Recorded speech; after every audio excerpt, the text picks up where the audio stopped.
इस समय पर्व कौन सा चल रहा है? गुरु पर्व। दैत्यों के गुरु शुक्राचार्य आ गए, राजा बलि को सचेत सावधान कर रहे हैं। सोचकर संकल्प करना, वो बावन तो तुम्हारा सर्वस्व छीन लेगा। ये छोटा सा ब्राह्मण कितने फुट का महाराज? 8 वर्ष का, 8 वर्ष का बटुक ब्राह्मण तुम्हारा सर्वस्व छीन ले जाएगा। साधु संतों की सद्भावी से, ईश्वर भाव से दान विमर्श करो, सबकी सहमति ले और सब। अब बात वही आ गई, सबकी सहमति में जो आनंद आता है वो किसी में नहीं। लेकिन वहां यही कहेंगे भैया भाई जो राम रचना, तभी तुम्हारा कल्याण होगा। पवित्र सदाचारी ब्राह्मण और सती नारी ही इस धरती का आधार है। बात समझिए, शुक्राचार्य ने कह दिया, दैत्यों के गुरु है शुक्राचार्य, तुम्हारा कल्याण जब होगा पवित्र सदाचारी ब्राह्मण और सती नारी ही इस धरती का आधारभूत आधार है। यही क्या पवित्र ब्राह्मण, त्यागी, पवित्र, संयमी, विवेकी, वैरागी, ज्ञानी, संयमी और प्रतिव्रता नारी जो सत्य, जिसके अंदर सत्यत्व पत्तत्व का हो वो ना, जो प्रतिव्रता जो अपने पति को काल के मुंह में से भी छुड़ा है वो ना।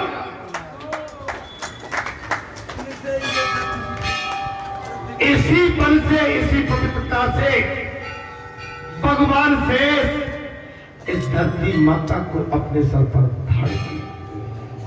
बलि राजा ने पूछा, दान तो, दान न दो तो?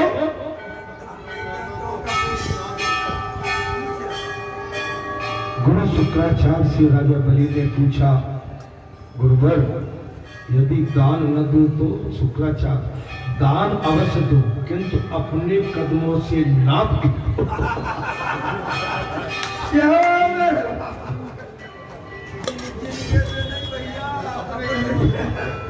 राजा बलि ने कहा, यदि मैं दान न दूं,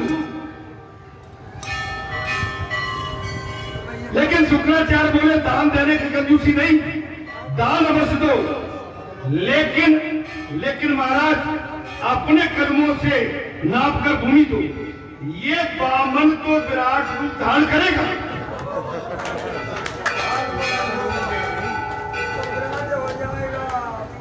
ये बामन भगवान, ये बामन बटुक ब्राह्मण अभी विराट रूप धारण करेगा। देवों के हितार्थ तो स्वयं विष्णु ही बामन का रूप लेकर आए।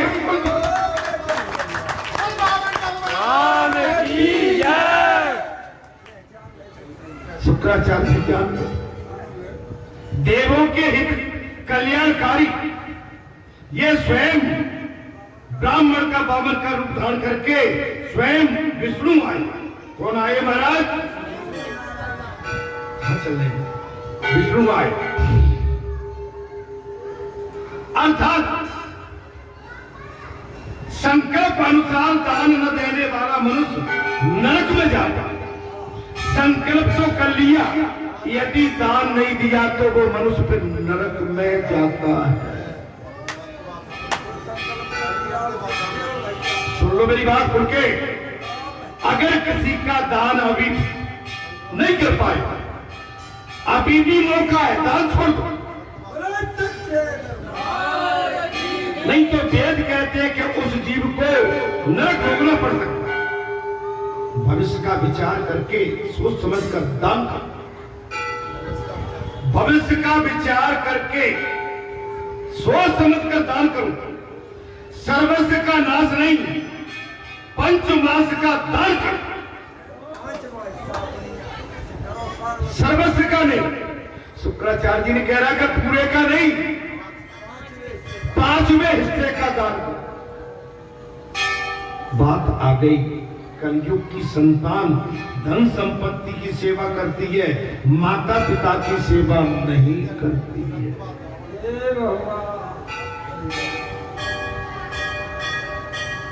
आज कलयुग की बात आ गई, कलयुग की संतानें धन संपत्ति की सेवा करती है, माता पिता की नहीं। धन होगा तो तुम्हारे रिश्तेदार तुम्हारी सेवा करेंगे, धन होगा तो तुम्हारे रिश्तेदार नातेदार सब भाई बंधु तुम्हारे आगे पीछे सेवा के लिए घूमेंगे। वृद्ध अवस्था के लिए कुछ न कुछ संग्रह अवश्य करना चाहिए। मेरी बात को समझ, अगर तुम सब कटा के बैठ गए हाथ पैर, कलयुग है, कोई नहीं। बुढ़ापे की बात आ गई है तो बुढ़ापा सबसे ज्यादा खतरनाक है, बुढ़ापा सबसे ज्यादा बेदर्दी है, ये रहम नहीं करता। बुढ़ापा इतना खतरनाक है कि ये पग पग में सताता। बालपन में तो माता पिता परिवार आपको अपनी गोदी में उठा लेते हैं, लेकिन इस बुढ़ापे में आपको गोदी में उठाने वाला कोई नहीं। चार पाई में पड़े रहोगे, कराते रहोगे, देखते रहोगे, रोते रहोगे, आंसू बहाते रहेंगे, लेकिन कलयुग तुम पर दया नहीं करेगा। मैं आपसे उमा कहूं, मैं अनुभव अपना सत्य हरिभजन जगत सब सत्य। मैं आपसे सत्य कहता हूं, आयु जैसे जैसे बढ़ती चली जा रही, बुढ़ापा घेरता चला जा रहा। देखने में दिखाने में भले तुम कैसे लगते हो उससे मुझे मतलब नहीं है, आयु तो जवाब दे जाती। इस आयु में खांसी हो गई वो भी पीड़ा देगी, छींक आ गई वो भी पीड़ा देगी, थोड़ा टेम्परेचर आपका अप डाउन होगा वो भी पीड़ा देगा। आपने कहीं संतुलन भोजन में बिगाड़ लिया, अप डाउन किया, थोड़ा आदत खा गए तो वो भी पीड़ा देगा। अब बचने की गुंजाइश आपके पास है कि सोच समझ के चलो, आप केवल सोच समझ के। बूढ़े भैया 10-12 साल तो हो गई होंगे, रिटायर हो गए 10 साल, तो 70 पे पहुंच गए, बचा क्या है? अब तो वैसे हंस लो, मुस्कुरा लो, अपने मन को बहला लो, पुरानी यादें करके अपने मन को समझा लो।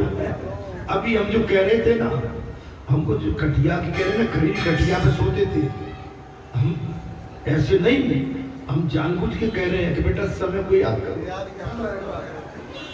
जब तुम्हारे पास फसक थी सब याद किया क्या करो, जब तुम्हारे पास चैक थी, मैच थी, तब हमको याद किया। अब तो खटिया की याद इसलिए आ रही है कि खटिया पे भाई मूज की खटिया पे, डाब की खटिया पे, गर्मी में उगाड़े पीठ रगड़ेंगे। बूढ़े भैया खुजली मची तो वो बेड आपको आराम नहीं देगा, बगैर बिछौना की खटिया वो आराम देगी। नातिये बुलाओगे, बेटा खुजली मच रही है, मेरी पीठ खुजा दो, वो कहेगा नहीं, बहू नहीं, बेटा नहीं, तो खटिया कहेगी कि स्लेट ना मैं सब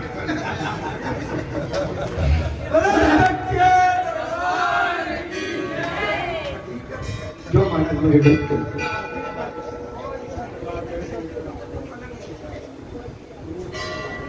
जब आपके घर में बेटा आता है, आपकी शादी के बाद आप क्या कहते हो?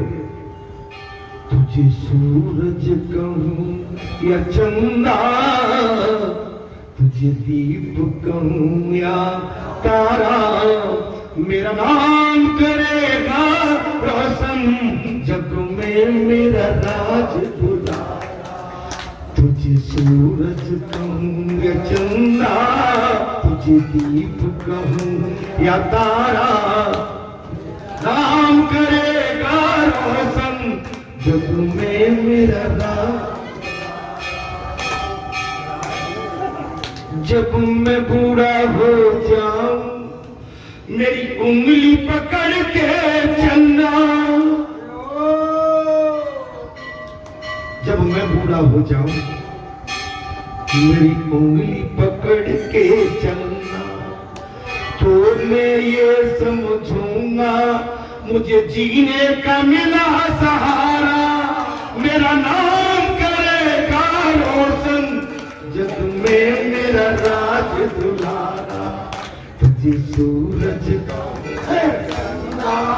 तुझे दीप कहूँ तारा, मेरा नाम।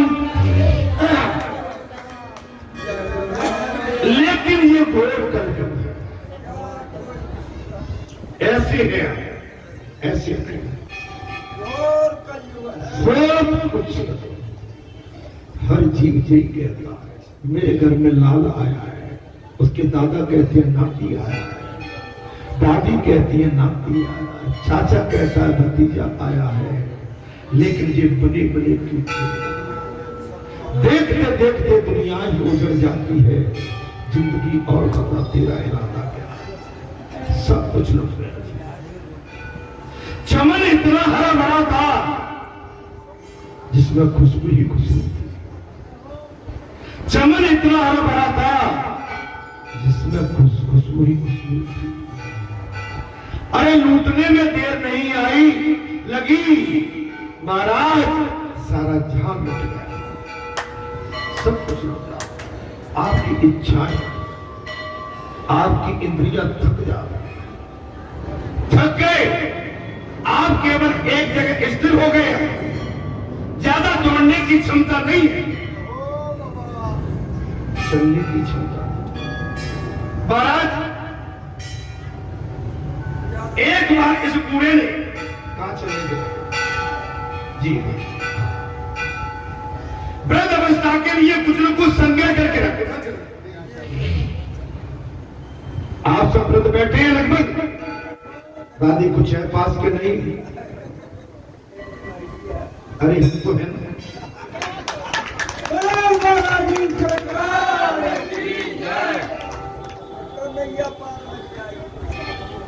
सबसे बड़ा अमूल्य आपके पास रामधन बैठा। अरे इसकी रचना करो, आपके चलते चलते में ही राम आपको उठा ले जाएंगे और कंधे देने वाले तो भी जाएंगे।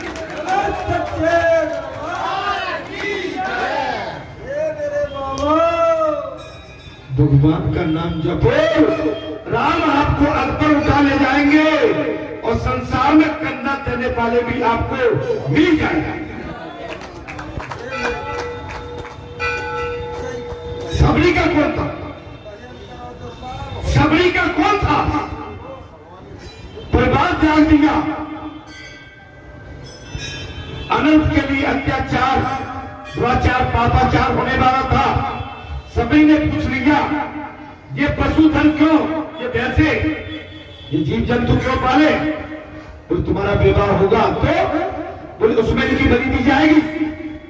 बोले ऐसा विवाह नहीं करूंगा जिसमें जीव हत्या होती है, ऐसा विवाह नहीं। हल्दी तेल कंगन बनाता, सबरी माता रात में ही घर छोड़ के वनवास हो गए। ऐसा विवाह मुझे नहीं करना है जिसमें जीव हत्या हो। देखिए जिन भगवान के लिए घर छोड़ा था भगवान मिल गए। सबरी के जब मतंग ऋषि के आश्रम जब भगवान वनवास के टाइम पहुंचे, सबरी आनंद में डूब गई। कई विध स्तुति करो तुम्हारी हे नारायण, हे सनातन के स्वामी, मैं तुम्हारी स्तुति कैसे करूं?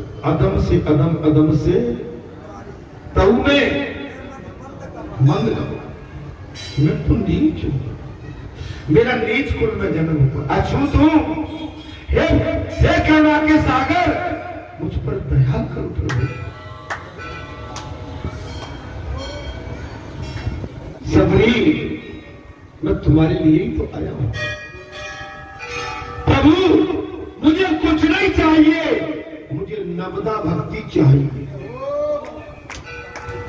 और प्रभु ने स्वयं अपने मुखाग्रबिंदु से नवदा भक्ति सबरी को सुनाई। सबरी उसी समय शरीर गायब और एक ज्योति के रूप में प्रज्वलित होके और भगवान के दादी जाति पात कुल धर्म बढ़ाई, धनबल फर्जन गुण चतुराई। कहे रघुपति सुन भावनी बाता, अरे मानो एक भगत का। मैं तो भैया भक्ति का नाता मानता हूं, मुझे दुनिया से कोई लेना नहीं। मैं तो केवल भक्ति का नाता पहचानता हूं। हरि को भजन तो हरि को हो, जात पात से मेरे लिए कुल खानदान धन बल ये सब तुच्छ है, मुझे तो प्रेम से।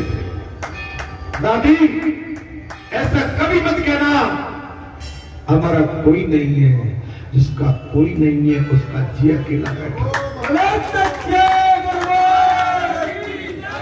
वृद्ध अवस्था के लिए कुछ धन से मतलब है राम भजन, इससे बड़ा धन संसार में कुछ है। मैं गारंटी देता हूं आपको, अगर आपके कुछ विचार हैं, भजन बजिए, आपको भगवान रास्ते में ही बुला लेगा। और जैसा मैंने कहा, कांदा देने वाले मिल जाए, जिससे संतान से मांगने का प्रसंग ही नहीं। अरे संतान से क्या मांगना है तो भगवान से मांगना।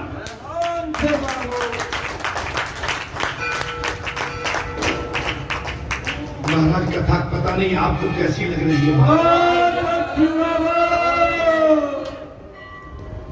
मैं कहां चल रहा हूं? मैं भटक जाता हूं। नवदा भक्ति जी, नवदा भक्ति इतने भाव में डूब गया। नवदा भक्ति नहीं, नवदा भक्ति तो ठीक थी।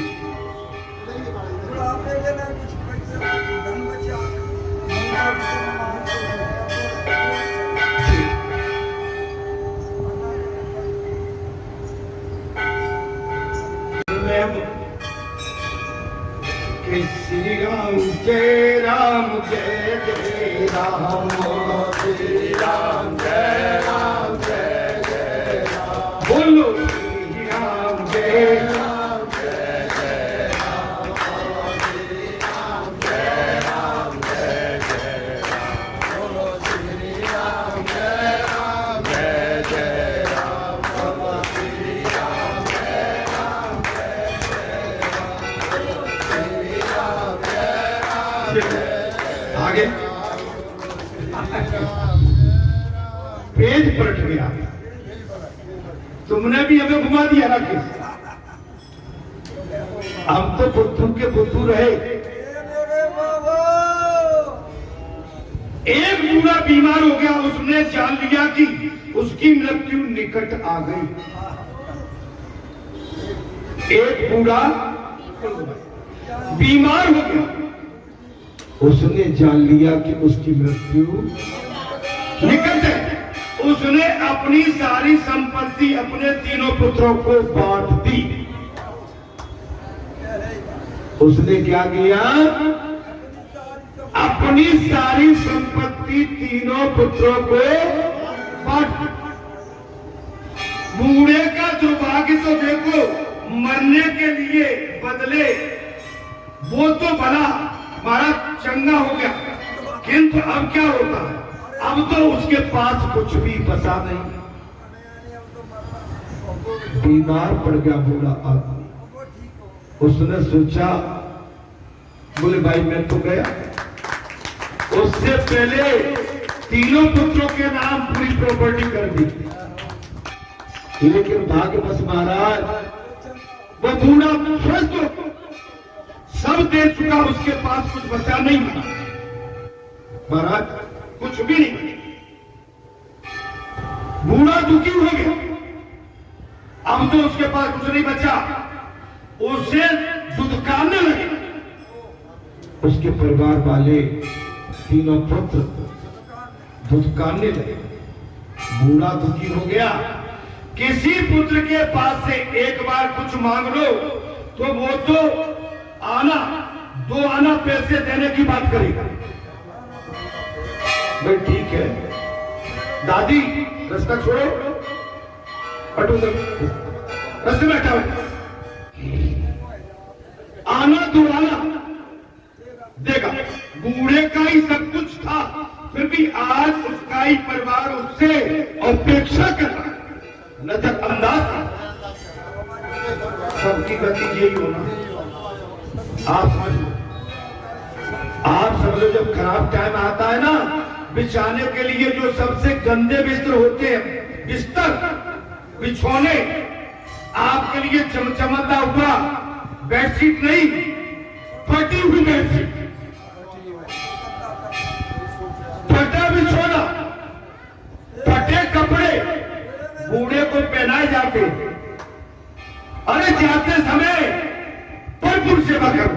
जैसा वो बूढ़ा अपने टाइम में राजा बन के रहता था, अंतिम टाइम में उसको राजा की तरह बना के विदा करो। बात तब है,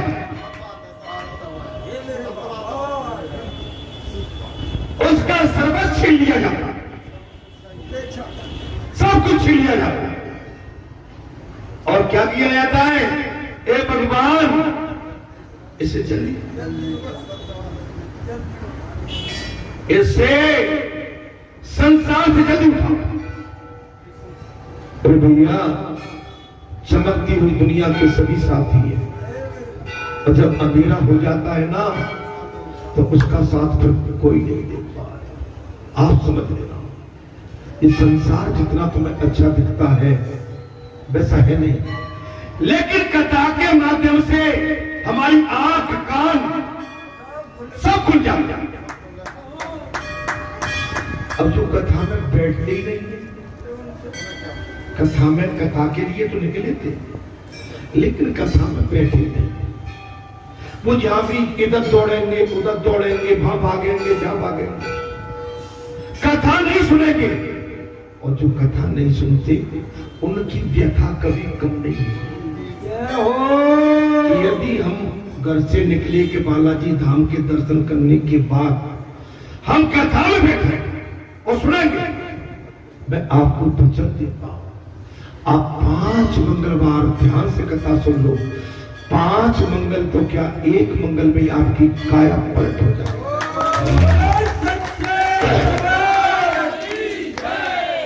लेकिन सुनेंगे तब। मंदोदरी ने यही तो कहा था, तुमने भगवान को भगवान माना ही नहीं।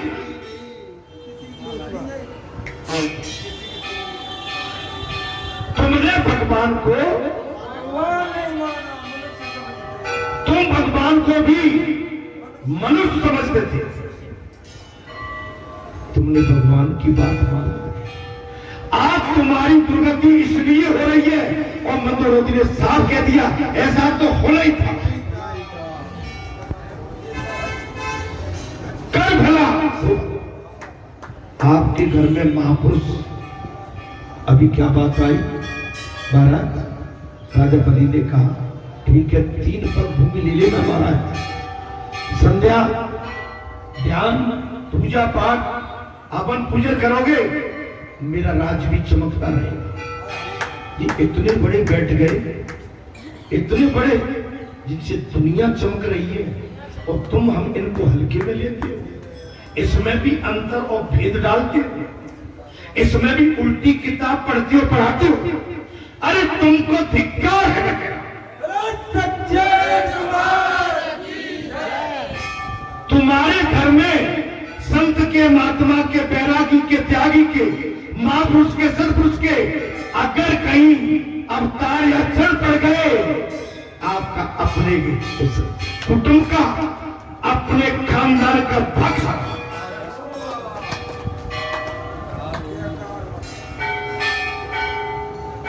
अगर सभी राजा बलि बन जाएंगे, सभी हरिश्चंद्र बन जाएंगे, सभी जनक बन जाएंगे, सभी दशरथ बन जाएंगे, तो काम कैसे चलेगा? अरे दशरथ और जनक और मनु शत्रुपा और अदिति और कश्यप ऋषि के घर ही भगवान आते।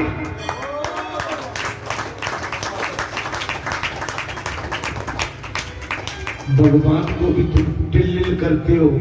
भगवान कहता करते रहो प्यारे, मैं सब समझ रहा हूं। भगवान को भी ठेंगा दिखाती हो। भगवान कहते करते रहो। मेरी तो हजारों लाखों आंखें हैं, तुम कहां कौन सा गेम खेल जाते हो, मेरे पर पकड़ सब। भले ही मैं जहां से उठ के इस दीवार के पीछे तुमसे गुटर करके आऊं, लेकिन भाभी रखना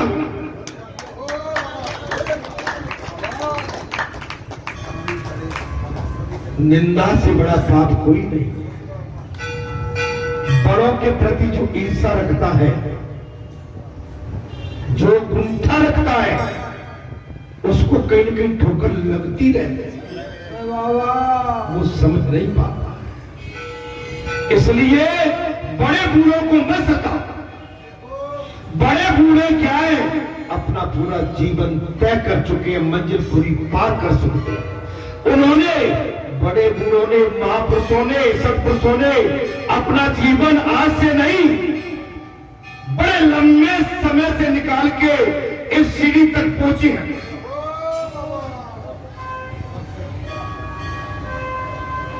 अनुभव बहुत बड़ी चीज होती है। बाल ये धूप से नहीं, ये अनुभव से सफेद है। अरे हमारी तरफ देखो,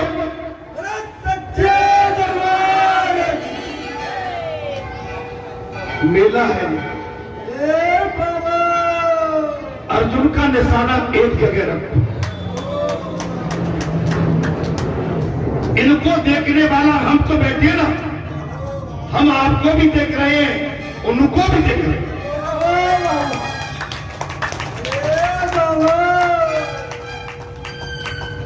ये देखने दिखाने की बात हम पे छोड़ दो। अरे आप तो हमारी तरफ निशाना लगाए हो। एक बार इस बूढ़े ने अपने किसी मित्र के आगे रोना रोया, करता बुढ़ापे की। एक दिन की बात है, इस बूढ़े दंपति ने अपने मित्र के सन्मुख रोना रोया, तो उस मित्र ने उससे कहा, मेरे पास एक संदूक है, उसमें कुछ पत्थर भरकर ताला लगाकर तुम्हें दे देता हूं, तुम उस संदूक को दिखाकर पुत्रों से कहना, मैं अब इस थोड़ी सी बची कुची जिंदगी में पूंजी लेकर मैं आया।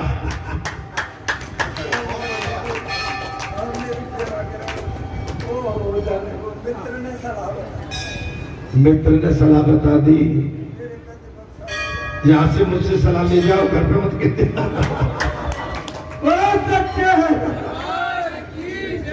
पुराने टाइम के बकसिया सब पे धरे होंगे, तो पुराने टाइम की बकसिया में एक काम करना, कुछ बढ़िया कागज पत्री, पत्थर नहीं, पत्थर तो बचेंगे, कुछ बढ़िया पुस्तकें, धार्मिक पुस्तकें धर लेना और उसको बार बार खोदना और देखना, तो देखो घर वाले कहेंगे दादा बार जाते हैं। आप समझ लो, सेवा कराना है, उसमें कुछ पत्थर बन लेना, तुम उस संदूक को दिखाकर पुत्रों से कहना, मैं अब थोड़ी सी बची हुई जिंदगी में